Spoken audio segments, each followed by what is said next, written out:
Amun-Ra or Amun-Re. The word Amun means the hidden or the hiddenness of divinity, whereas Re means the sun or the divinity and the power of the sun. The god Amun-Re is a representation of those two ideas, the ever-present invisible power and the radiant light of the divine force that sustains life. Museum of Canada. Amun-Ra was a combination of the universal sun god Ra and the hidden creator god Amun. Amun-Ra literally translates to the hidden sun the hidden sun that's energy sustains the universe. The hidden sun is divine solar energy, and solar is equivalent to solar, as in your soul. Right. The hidden sun is your soul. Amun-Ra represents God, and God sits on the throne in the seats of our souls. The symbol of Ra is the all-seeing and all-knowing eye, or the all-seeing and all-knowing eye.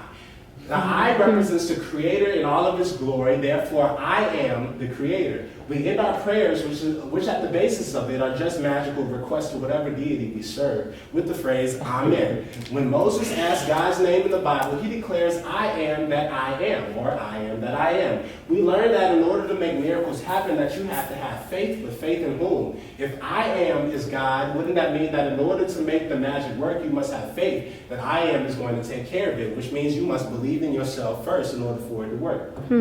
Very interesting. Now we have Tahuti, Jehudi, or Thoth.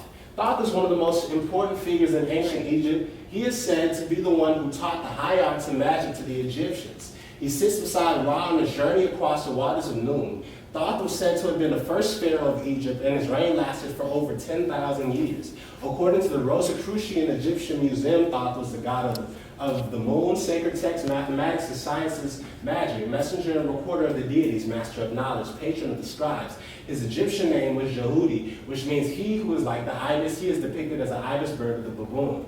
According to one story, Thoth was born of the lips of Ra at the beginning of creation, was known as the god without a mother. In another story, Thoth is self-created at the beginning of time. And as an ibis lays the cosmic egg that holds all of creation, he was always closely associated with Ra. And the concept of divine order and justice, Thoth was credited with creating the art of writing, inventing the calendar, controlling space and time. Since he was the god of the moon, he had celestial functions and replaced the sun god Ra in the sky at night. If Amun-Ra was the god that represented the source of divine energy or the soul, then Thoth was thought. This is why Thoth represents the moon. While the soul is ever illuminated like an eternal sun, your thoughts are birthed from darkness. Close your eyes and think, and what do you see? So if we read it again and replace Thoth with thought, Thoth was the god of the moon, sacred texts, mathematics, sciences, magic, messenger and recorder of deities, master of knowledge, and patron of the scribes. His Egyptian name was Jehudi, blah, blah, blah, blah, blah. Thoth was credited with creating the art of writing, inventing the calendar, controlling space and time. Since he was the god of the moon, he was the celestial forces. So Thoth equals thought, which is where imagination comes in. Next we have Heka. Heka was not just the god of magic, he was magic itself. In fact, if one wanted to cast a spell, the words that he would speak or the incantation would be considered Heka. Heka claims his primordial power, stating, to me belonged the universe before you gods came into being. You have come afterwards because I am Heka.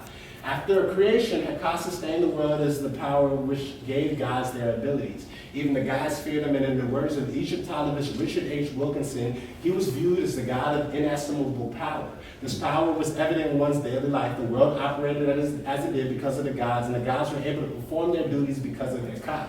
Heka was said to be how Amun-Ra, or Ptah, whatever dynasty you study, created the universe. He spoke it into existence. Speech creates sound, and sound creates vibration. Vibration indicates movement, and movement indicates time and space.